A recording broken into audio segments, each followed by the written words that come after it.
Went for the flying knee. Oh, there it is! Jiri Prochazka! Baby boy! Welcome to the big show!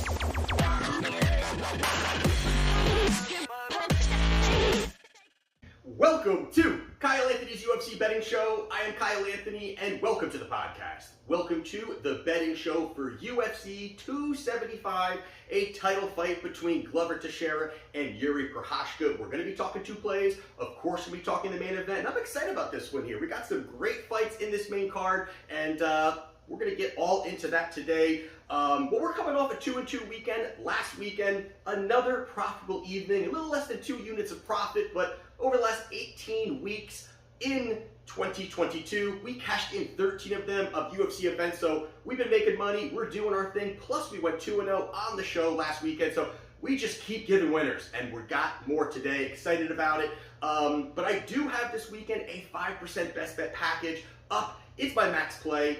I don't give too many of these max plays out. Over the last 15 months, I'm 10-4 on my max play bets. Very excited about it. Have some other plays on there too. So if you want to get into that, link down in the description.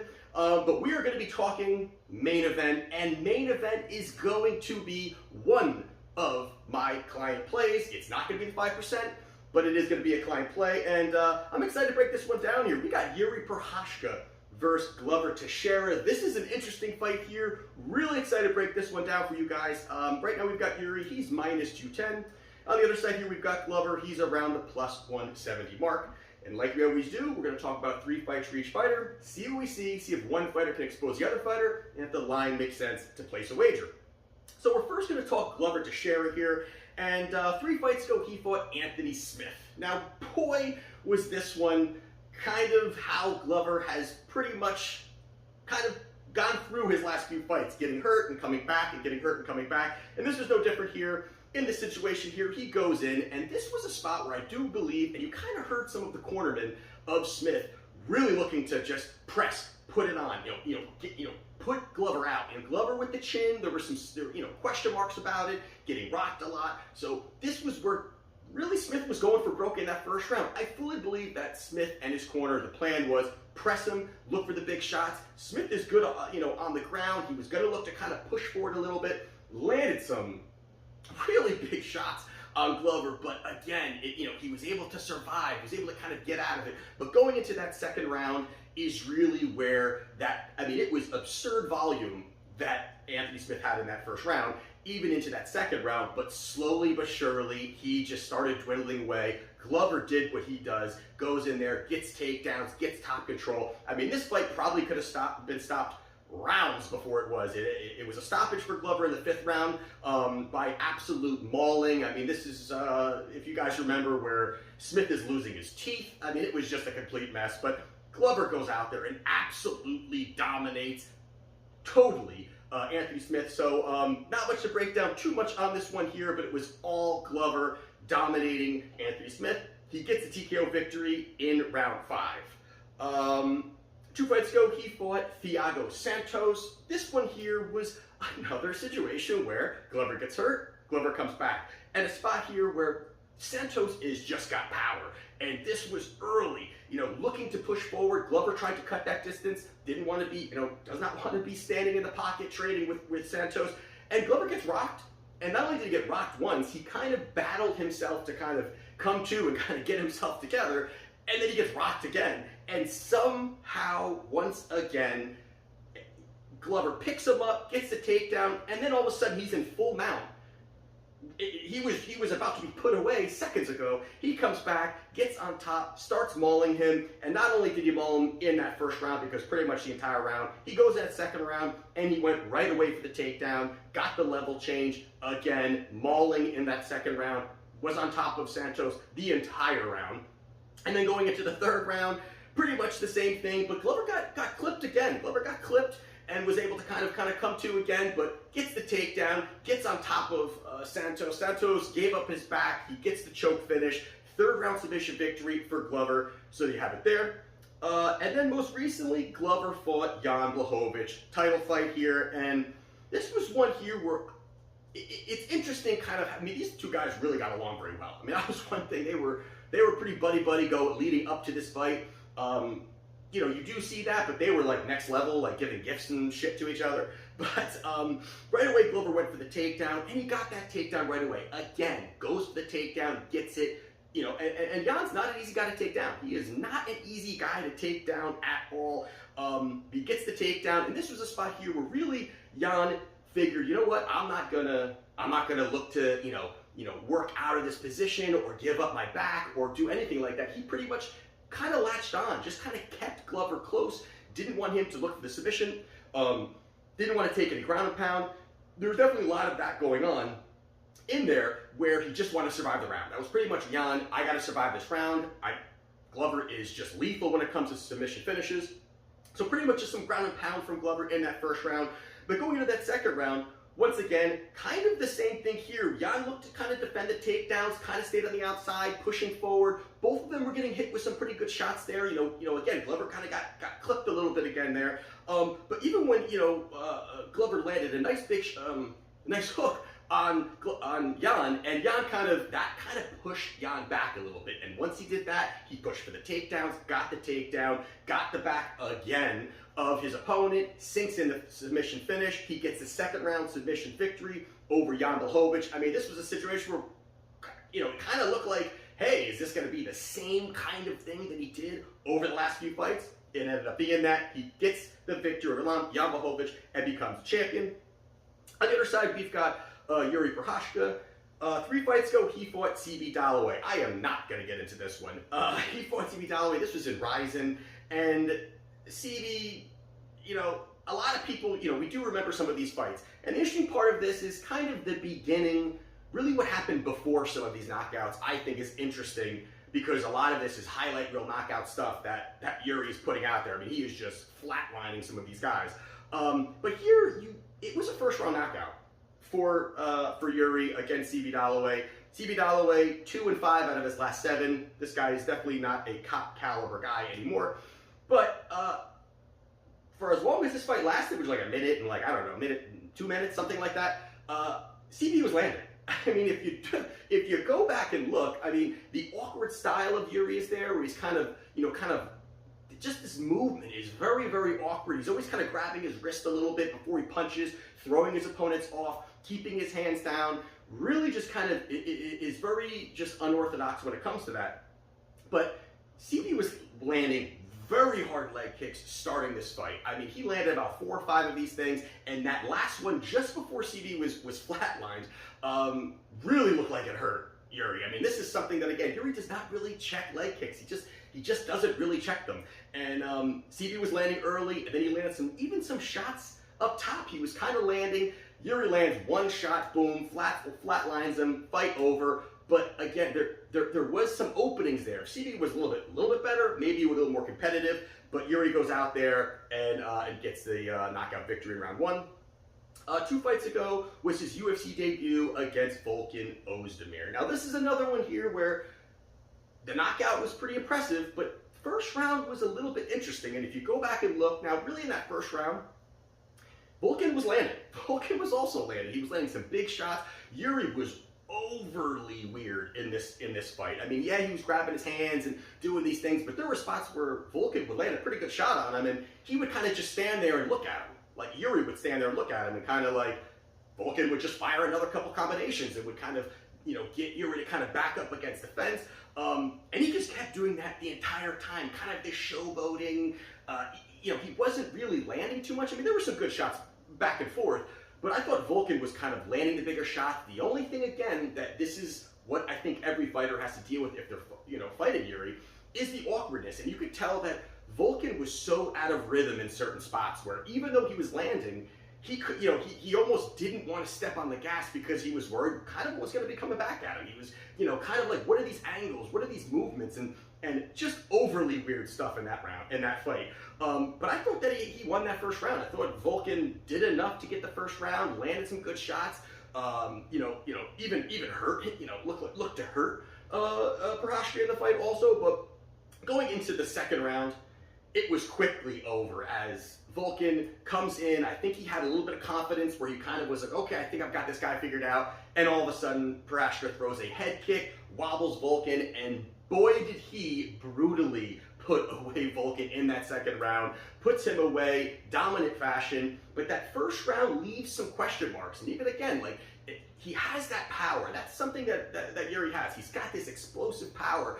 But boy, if he doesn't land it, it becomes a little bit of an awkward kind of dance for him to kind of get inside. Either way, he goes out there, gets the knockout victory in round 2, impressively against Volkan Ozdemir.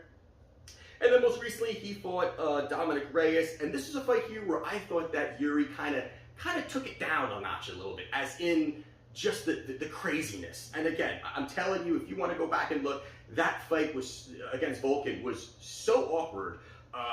You know, it's almost like, why is he even doing? It's almost wasted movement and allowing himself to be hit after he got hit. It was just kind of weird. But he really kind of honed that in, and I think he kind of realized that, you know, I'm at the next level here. I really got to be on my A game from start to finish, and that's what he did against Reyes. I mean, I thought he looked as good as he could look. I mean, crisp shots, unorthodox, again, movements, always having his hands down, and that's always going to be something, but the speed and the power at which Jiri fires these shots, I mean, it's pretty impressive. It's pretty damn impressive, but he was picking apart Reyes. Reyes did not look himself, I'm going to be honest there. You know, even when they were kind of face-off, I mean, it almost looked like Reyes looked like just drained. He didn't look like he had much body weight, much muscle, where Jiri is just, you know, he's like an action figure. He's all cut up. I mean, he's a big dude, an imposing guy, but he was teeing off on Reyes in the first round, and then going into the second round, landing more big shots, and then, you know, even though he was landing big shots, Reyes still clipped them again. And that's something that you do see in here too, where, you know, Jiri can be hit. Jiri definitely can be hit, but even though he fought out of it, and I think that shows a positive for Jiri. It doesn't, you know, he gets clipped, but he can battle out of that. He battled out of it and throws this insane spinning elbow, another brutal highlight reel knockout for Jiri, puts him away in round 2. So there you have it there. So with that being said, I think the first thing here in this fight that we got to talk about is Glover's chin. Now, this is the path. This is the way for Jiri to go out there and get this victory. Is really, can Glover withstand these shots? We've seen Glover get rocked. We've seen him kind of come back and again, utilize his grappling. It's almost like, you know, when he gets hit, he's just, he blacks out, and all of a sudden he's on top position on his opponent. And can he do that, Jiri? And can he withstand these shots from Jiri? And the biggest reason that Jiri has his success is this unorthodox, awkward style, punching, grabbing his wrist, moving around, keeping his hands down, almost like, hey, come hit me, and then he fires back. And I think that a lot has to do with Jiri wants the chaos. Jiri wants the chaos. So he's leaving his hands down and saying, hey, try to hit me, but I'm gonna be quicker on the counter, I'm gonna be a lot more rangier than you, and that's how he's gonna have success. That's how he's had success, even with guys that, you know, again, even with like Volkan, you know, Volkan was almost like, what does this guy do? And he's trying to throw the big shot. All of a sudden, he gets a head kick to the head. You know, so that's kind of where this guy kind of sits. And the mix of power and speed that Jiri has also is just really high. So the explosiveness level that he has is really high. And the concern is there for the chin. The concern is definitely there for the chin, and that's his path to victory, going out there and getting the big knockout. But also the part of it, like we kind of talked about here, is that Jiri's hittable also. You know, it's not like this guy is just technically sound and he's, you know, very crisp striking and movements. I mean, again, yes, he is. His striking is, you know, he's got some good striking. There's definitely no doubt. But it's a little bit different. You know, it's a little bit different. He can be rocked. He's there to be hit. He wants to be hit because he feels, hey, you hit me, I hit you, and you're going to be the one going down. That's kind of where he's able to kind of pull his opponents into that. And, you know, again, like we said, Glover has an iffy chin as well, too. But a big part of this fight, and when you're kind of piecing this fight together and kind of possibilities of certain situations or what could happen or how the fight could go, and that's kind of how we're going to be capping it. And this is a situation where Jiri does have some big forward pressure. And he does look to kind of, you know, if a guy's hurt, he's going for it, or at any times, he's kind of looking to go for it. And I think that the forward pressure could provide opportunities for Glover to clinch up, to level change, to latch on. And the fact that Jiri has this wild kind of combinations where he's firing these big shots wildly, and again, if they land, it could be lights out. But if he misses, he's very much throwing himself out of position. And a guy like Glover, who is extremely experienced, a vet of the game, he is the kind of guy that there's no secret here what Glover's looking to do. And he's going to look to get these takedowns. And this is going to provide a landscape for the clinching. As long as he can get his hands on Jiri, that's all that Glover's looking to do. He is not looking to stay at distance. And, you know, although, you know, Jiri doesn't really check leg kicks or maybe a little bit hittable, it's not that Glover is this high-level striker. He's got striking. You know, striking is definitely not bad. You know, I think people kind of downgrade that a little bit more than it is. But it's not that he's going to win some striking match with Jiri, but the forward pressure, the pushing forward, that's going to provide opportunities for Glover to get these takedowns. And also, let's just talk about the grappling part of this. Obviously, the path to victory is grappling for Glover is miles ahead of anything that Jiri Prochazka has. Jiri, you know, wants to be standing, he wants to be striking, but we've seen in spots that Jiri has been taken down. He's been taken down by lesser opponents that don't have the grappling credentials of Glover. And I think that also provides a little bit of something there too, to say, listen, if he gets it down, this could be a very bad spot for Jiri. Not going to be an easy, you know, getting in there, cutting distance, but again, he may not need to cut distance. He may not need to get inside where he's got somebody like Jiri who's going to be wildly thrown, who's going to be he's going to be the one cutting the distance, where I think that provides, again, opportunities for Glover to get the takedowns. And also the fact that if he does take Jiri down, we've seen the way that Jiri gets up. He does not get up. He's not this guy who's doing the, you know, a sweep or these smooth transition reversals. A lot of times when he gets up, it's just pure strength. It's just pure strength. He muscles his opponent out of there. And from there, a lot of times he gives up his back. A lot of times where he's pushing out, getting out of some kind of grappling situation, he is, again, the explosiveness is there, so it helps him. But a guy like Glover, that's not going to work against a guy like him. If he gets him and he gives up his back, the fight will be over. We've seen it from even higher level guys where they've given up their back to Glover, and Glover just sinks it right in, and the fight's over. I think that's a big part. And also, you put on top of that the fact that Glover has good cardio. So the question is, can Jiri, throughout a 5-round fight, as long as this fight goes, repeatedly stop these takedowns? Can he just stop it and then counter, and stop it and get taken down and then counter? Because Glover is going to get a takedown. As long as he doesn't get sparked early in the fight, Glover's going to get a takedown, and over the time, it could start wearing down the power, the movement, the unorthodox style that Jiri really brings. It may slow that down to where Glover's even more comfortable. And that's going to be, again, a spot where he can really fuel these takedowns and keep doing it. And that's, again, he's able to do that when he's rocked. So he's able to keep doing that when he's got the cardio to put those level changes in there. So I think there's opportunity here for Glover Teixeira here. So I like Glover at plus 170. I think this line is a little crazy. It's not that I don't think that Jiri has a chance to win. Of course he does. He's got power. He's athletic. He's explosive. He's got a lot of great things. But I think this takedown is going to be the path. And it's not, I'm not telling you something that you don't know, because that's going to be his path, but I believe Glover is going to get it. I think he's going to get these takedowns. I think that Jiri is not going to be as comfortable as he has been with some of these guys who don't have takedowns. I mean, Reyes took Jiri down, and he is nowhere near Glover when it comes to the grappling credentials. So I like Glover Teixeira plus 170 to get the job done. I think he's going to be able to grapple him, get the takedowns, and hunt for the submission and find a way to get this victory here. So as my client play and as my free play is Glover Teixeira plus 170. And my other play is going to be Manal Cape versus Rogerio Bontorin. We've got KP is minus 250, and we've got Bontorin, he's plus 195. So quickly going over this one here, obviously you've got Cape. He is explosive striker, athletic with power. He is quick combinations, light-footed. The guy really brings it. He's a showman out there. He can knock you out from any position, flying knees, spinning stuff. I mean, he really brings it. He's a stand-up, just elite level striker. I would put him on the elite level striker where he is, and he's really kind of exploded on the scene. Even in his losses, he's looked good. You've got Bontorin on the other side here. He's kind of got this herky-jerky kind of style, awkward, a little bit awkward movement, but he's got some nice countering, got some grappling credentials, and that may help him out here. And that's the way that, how do you stop the explosiveness of Cape? How do you stop it? And the biggest here is going to be the grappling. And if you look at Bontorin, he actually has good wrestling. He actually has good jiu-jitsu.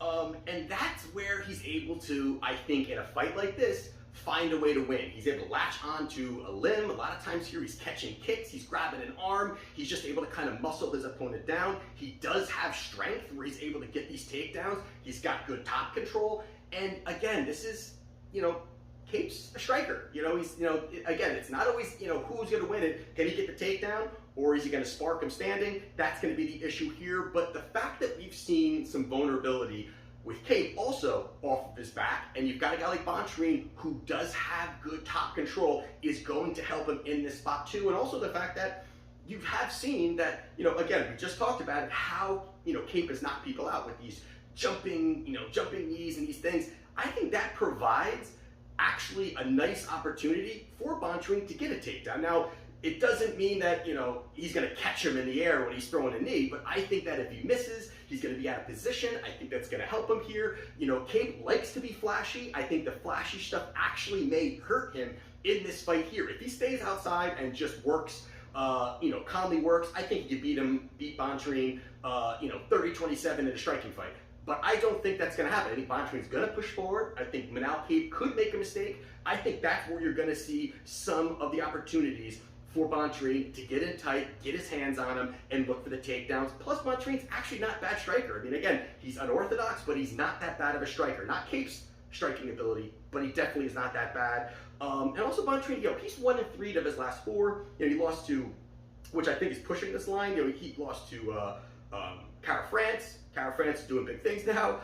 Ray Borg, crafty veteran, and Royval. And then Royval fight, by the way, Bontorin won that fight. Bontorin won that fight easily 2-1. You could debate 3-0, but easily 2-1. Somehow he lost that fight, and that also is pushing this line. The fact that he lost that fight and he's 1-3 of his last 4, where in reality, he probably won the fight, thought he looked pretty good, and he doesn't get the victory. That's widening this line also here too. So I think this line is off here. I think this fight will be a lot closer than the line indicates, which makes me say dog or pass in this spot here, and I like it as a value play. I like Rogerio Bontorin plus 195. I think he's got the wrestling, at least the ability to strike a little bit with Cape, and then get inside, look for takedowns, control positioning, find a way to win also here. So I like Rogerio Bontorin plus 195 as my free play.